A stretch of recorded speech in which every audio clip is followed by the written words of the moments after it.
timbalan. Enggak sak jroning ati. Kenapa lak wis ngerti? Gitu. Aku saiki iki untuk lakukan tak utus jope keselamatan putri. Ananging sak jroning atiku tansah semangat. Kebiasaan ngomong putraku wis tidur kabar. Keparang matur nilai gaya. Mut maina, jangan karep mata-mata. Oh, ya. Malah, si Joko Jagur orang kata ning gede papan pakunan kene iki. Jangan si Joko Jagur orang yang dimut maina. Sadurunge matur kula matur pangapunten ingkang kathah nilai gaya. Kula jeneng matur menika Mas Ajri manah kula. Nah kok wedi. Yen tau ora lupa ya jaweti. Berapa sekolah? Jangan ngomong arep mata opo kowe maina. Sekarang perjalanan pasrah kadang along kula si Joko Jagur. Ing mriku kula dolanan digojekan saantawis kadang along kula. Ananging ini kula sakadang mriku saya ngantos ngantuk sakliyapan. Kula tangi kula tongan yen to kadang along kula menika murca iki.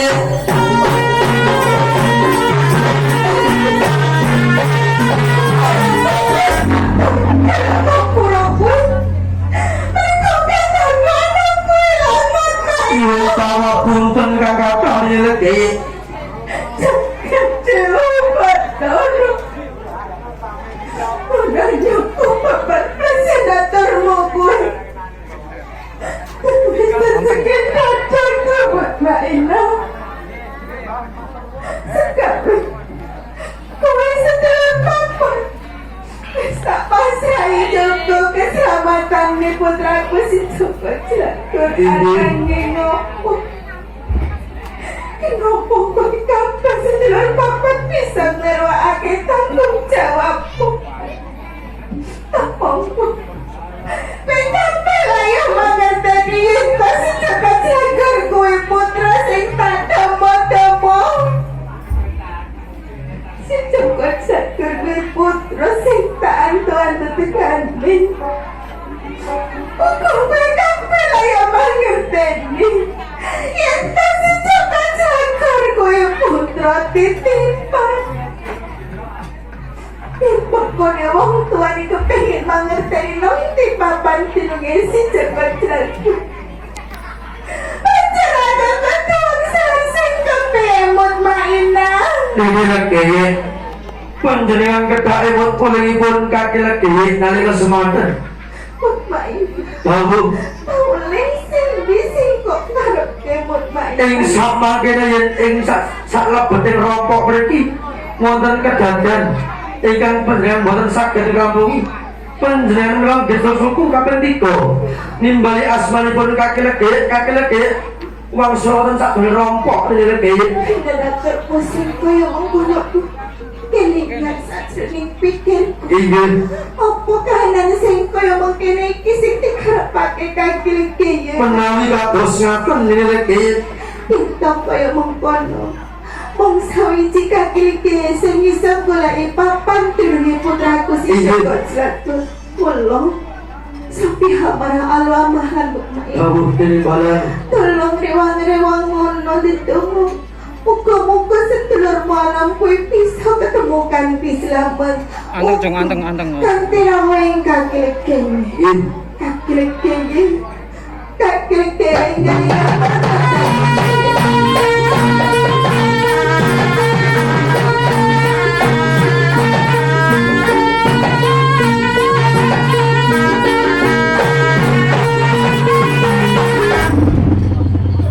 Pede Sabudal koneku taraja sajak semelang jroning atiku kasunyatan durung entuk pakaryan kang gumathok nanging aku mangerteni pedhot limano sadhuwure rapa awak dhewe nyandung ribet anggon Bali kasunyatan mangerteni kadangku papat cacahe padha sedhi jroning atine sliramu tawang tawis kowe mangkene jajane ana kedadian apa Jadi matur kula nyuwun kuning pangapunten kaki Menika rumaos titring saged dados ibu ingkang sampurna. Sekawe kalian panjenenganipun titipi putra. Lan kula sampun janji kula bakal kula wentah lan kramut sejabut saged menika nanging ternyata mereka mboten kados ingkang kula lan panjenengan kersake kagilege. Walau kowe apa kang dadi kedadean awit iki dina atur kowe mangkono gawe bingung pamikiran. Ini lho. Jangan sama Niko aneh.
Kasunyatan aku udalan itu kalau mati marah dan cerita ini dinono perhatian kaya mati kakek mau ngatur bareng sama kebutuhan ngomong pulau sokor untuk dinono ini dinono tak baca tapi kapal dan angkat utama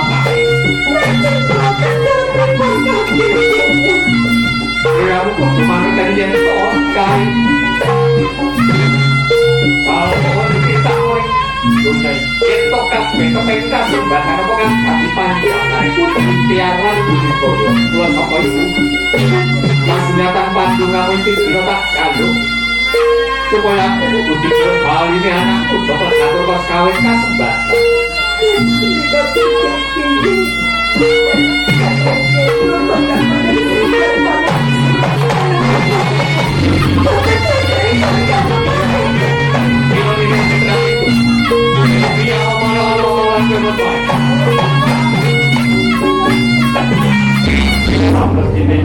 aku bakal buka marang jeneng kowe kabeh.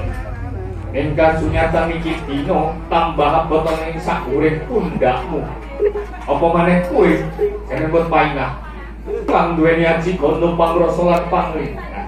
Tanggung jawab iki dina tak tekya petang dadi prasetyamu. Kondo pangrasamu iki dina kang dadi cucing lati supaya baline kan tanggung jawab lakur ana ing sak ngarepane. Kula sapa iki, PKP iki dina kanthi palilah kowe gabut kabeh.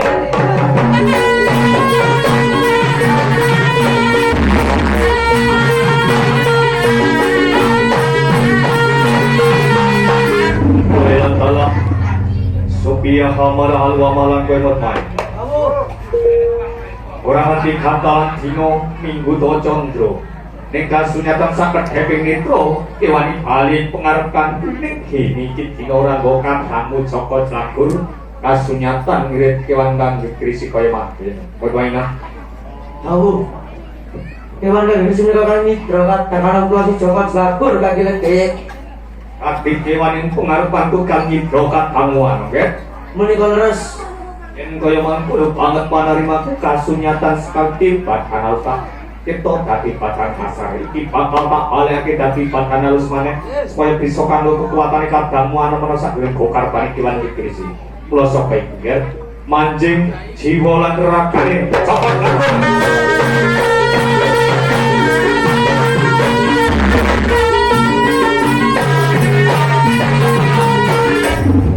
mandek sapi Satrio sabreke tejo lesoti jane wong aran katon kemblundung kok krikil malang mangalerekat yen ndoklo satwa-satwa tenging marga caton tenging prapatan yen to iki dina kawujudan kewan gegiri sing pengarepanku bisa tata jalma sapa kan dadi dosana yen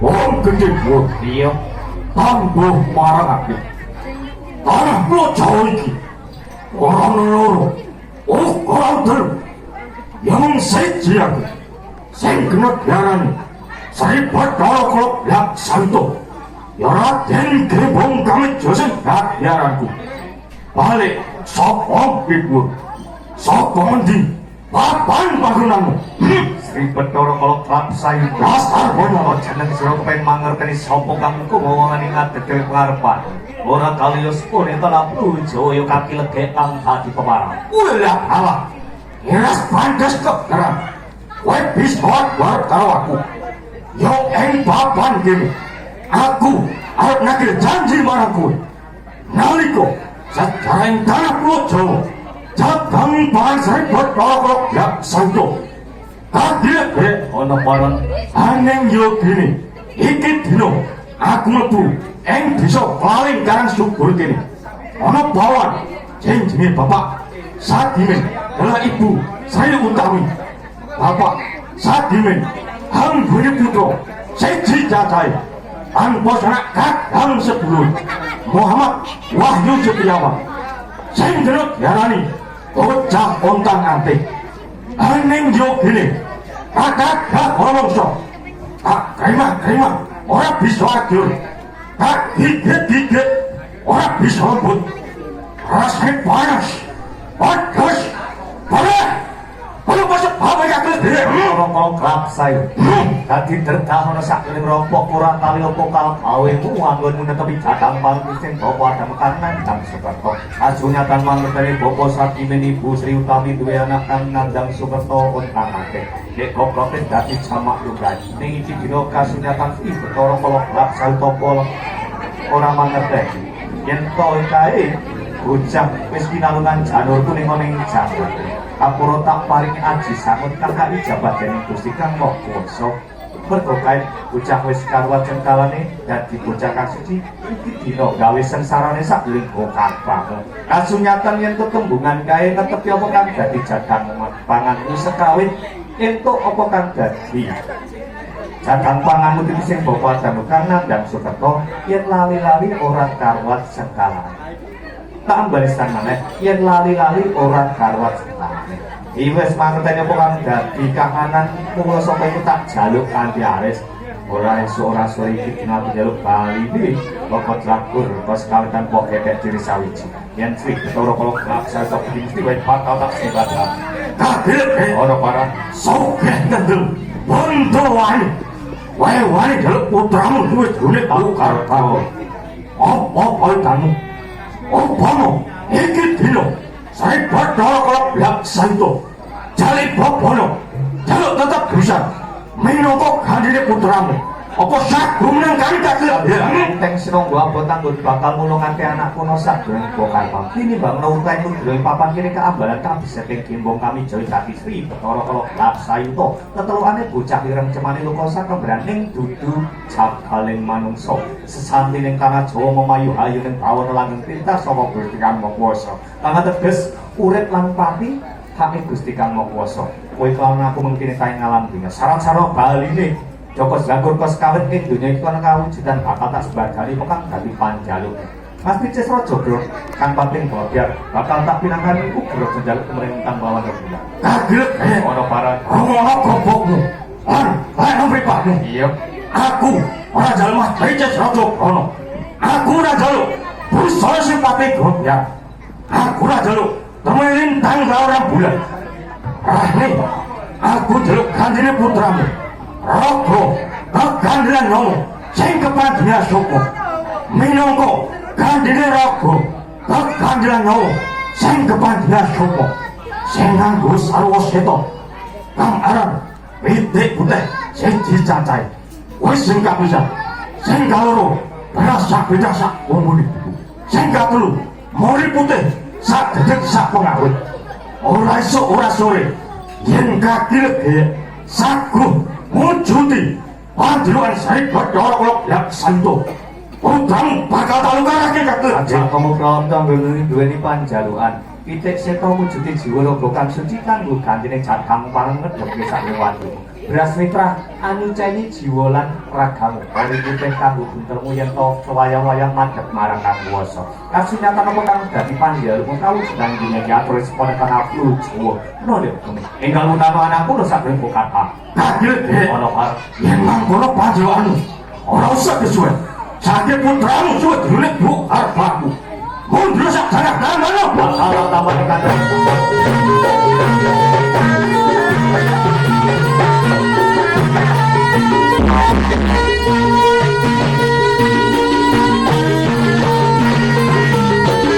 ini legaya enggal juga ambanmu nyuwun marang Gusti Kang Kuwasa ya kanthi pandongamu iki dina aku bali kelawan anakmu Joko Jlagani Kaki legi. Riko kan, si Joko Jlagar sampun kepanggih kaki leginya. Wis kasunyatan Joko Titi Sawetara Bendera Perang Leres, kau Joko Jlagar anak kula, amargi Joko Jlagar kala wau lagi panjenengan kalungi janur kuning. Lah menika janur kuningipun tesih wonten jangkanipun si Joko Jlagar kaki leginya. saka pandongamu kaisabadane Gusti Kang Kuwasa Nggih. Bali tumuju ana sakjroning rokok kaya wingi-wingi ya Joko Jlagar Ananging Joko Jlagar menika kepanggih wonten pundi to ora kaki persewani leginya. kasunyatan sekawit katidra dening Sri Bathara Kala Kelap Sayu Sri Bathara Kala Kelap Sayu. ning rahayu saka Gusti Kang Kuwasa Nggih.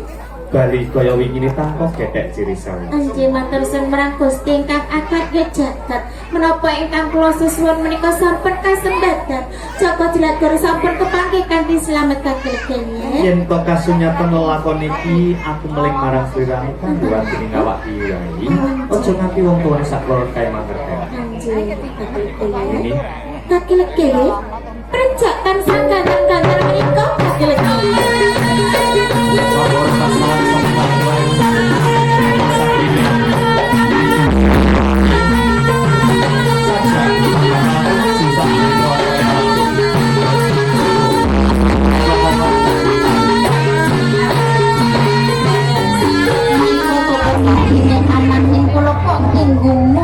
Sawahipun bapak saking dalah Ibu Sri menika lak kok beton dotong-dotong menapa ajeng sadean to kaki. aku ya tuh ora pono coba tak dari apa kang dadi wigat. Assalamualaikum warahmatullahi wabarakatuh. Waalaikumsalam warahmatullahi wabarakatuh. Nuwun sewu Bapak Saktimen Ibu Sri Utami.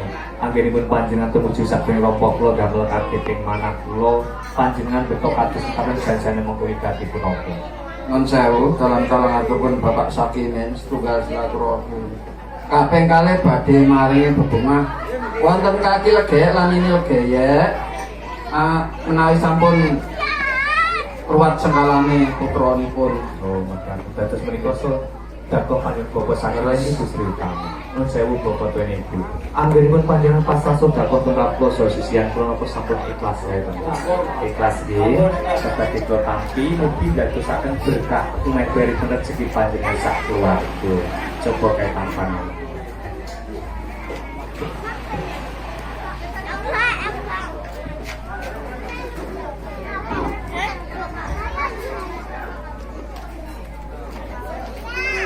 Bapak Saktimen Ibu Sri Utami sak sampun panjenengan pasrah sedekah tengah sosian kula sajak panjenengan badhe ngajak kondur putra panjenengan leres janjane wonten wigatipun apa Pak enjang-enjang badhe kula nikaaken Wahyu Setiawan dipun nikahaken tak pinten Pak jam 7 Pak jam 7 Mugi anggenipun samangke Muhammad Wahyu Setiawan mapai abdi nikah Pak Rahayu dari Wikoro apa-apa dadosaken samangke lombane asmara nata keluarga dadosaken keluarga sakinah mawaddah lan warahmah. Amin. Sesuk ora mugi ora Joko meneh ya wis dadi imaming keluarga kang ateges kudu ngayami, ngayomi lan nganake. Bapak, mriko wedhe nitipake mujud rencana teman-teman saya.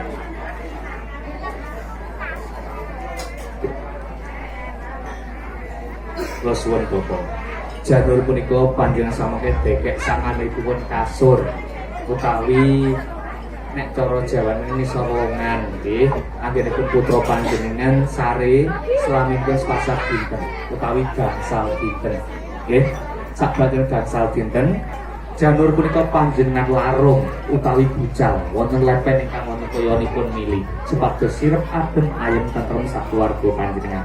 Kanthi panggungna Jawa kula paring tulodo panggih. Bismillahirrahmanirrahim. Aku ora duwak wujuding janur nanging aku duwak sengkalane anakku Ontang Anting. Kanthi ijabah Gusti Kang Maha Kuwasa wilujeng slamet kalis rubeda ing sambi kala. Dipun Fatihah kaping 3 nggih. Kapur sasih nular dadosaken putra ingkang saleh, bebrayan dadosaken keluarga ingkang sami. Amin. Ing mriki sampun dados anak kula. Paling jejuluk Joko Blakun. Yang kepisahan sama bobotun ibu aku nimbali kanthi sekiran Joko Blakun. Nggih. Depan kula malih kok. Nggih anakku Muhammad Wahyu Setiawan Joko Blakun. Nggih anakku Muhammad Wahyu Setiawan si Joko Blakun. Dalem, Pak. Nggih anakku Muhammad Wahyu Setiawan si Joko Blakun. Dalem, Bu. Alhamdulillah sampun purnama dados wigati panjenengan netepi adat tanah Jawa. Sumangga adicara dipun pungkasi kanthi barokah Fatihah. Mugi leres sedya wigati kaijabah keluarga panjenengan tansah pinayungan keselamatan kaberkahan dening Gusti Kang Maha Kuwasa. Minal hajati bil barokati bil Fatihah.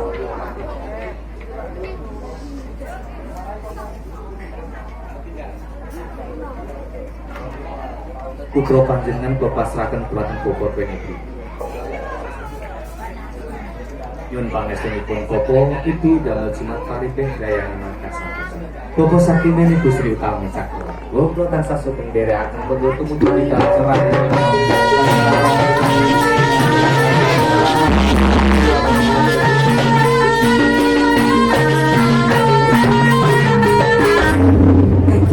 Ini lagi.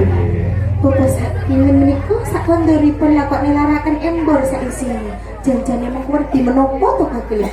Wis sak mestine mergo Bapak sakine Ibu Sri Utami kali netepi adat ing tanah Jawa mongko urip budaya ing tanah Jawa ki kebak adat budaya mongko dilan samudana. Laras Ana unen-unen yen to wong Jawa aja lali Jawane. Embor awak diwajib gemborake panganjakake marang tangga teparo ana ing klaling karang subur. Yen to kasunyatan Bapak Sakimin Ibu Sri Utami wis lukan sukerta putrane. wonten beras kuning menika kakilih. Wiwit sing ngening-ngeningake pikir sok kapan aku bisa ngruwat sengkalane anakku iki dina wis kasembat. Lajeng wajib mengkuwerdi menapa? Wis dadi kewajibane wong tuwa ora mung nglairake maringi jeneng, ngitanake nikahake uga ngruwat sengkalane iki kewajiban. Wonten kembang sekaman mengkuwerdi menapa Kaporo kakilih? Bapak Sakimin Ibu Sri Utami ora lali marang kadang tuwa papat cacahe kaporo-poro nabi, para rasul, para wali woh tanah Mekah Madinah tanah Pulo Jawa watir khusus kaki banyange banyang sofi bulan ana ing tlatah paling karang subur lumeber ahli kubur jalur lan estri. Lah kok wonten kupat luput menika kakilih. Kasunyatan Bapak Sakimin Ibu Sri Utami ing titik kalenggan pardian duwe gawe kae Nggih. ngaturna luput njaluk pangapura marang tangga teparo awit babagan duwe hajat kae ngrewohi marang tangga teparo ora bisa maringi apa-apa malah nyuwun supaya yaiku sesantine lemah teles muga Gusti Allah subhanahu Singles, anggih wonten godhong-godhongan, godhong alang-alang apa-apa dalah godhong keluarga. Mengkuwerdi yen to Bapak Sakimin Ibu Sri Utami wiwit awal duwe hajat lan akhire tansah nyuwun dumateng Gusti Kang Maha Kuwasa supaya ora ana alangan apa-apa kalih rubeda ing sambikala sakbagane duwe gawe to hajat kae kaluwihake kajembarake rezeki nika sasmitaning godhong kuweh teges luweh lebih sembarangan kae. Amin, anggih menika ingkang pungsan wonten kupat doang. Kupat luar wujudnya dicara pangruwatan Ontang Anting wis kalugraden Gusti Kang Maha Kuwasa sineksen para malaikat.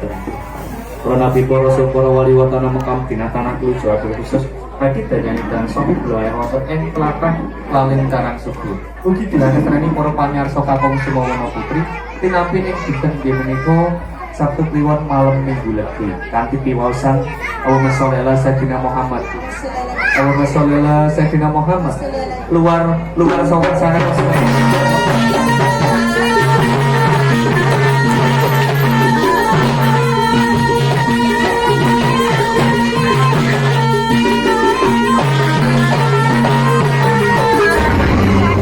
Sri Ketoro Kelak Sayuto ora bisa ngrewake apa kang dadi pamon.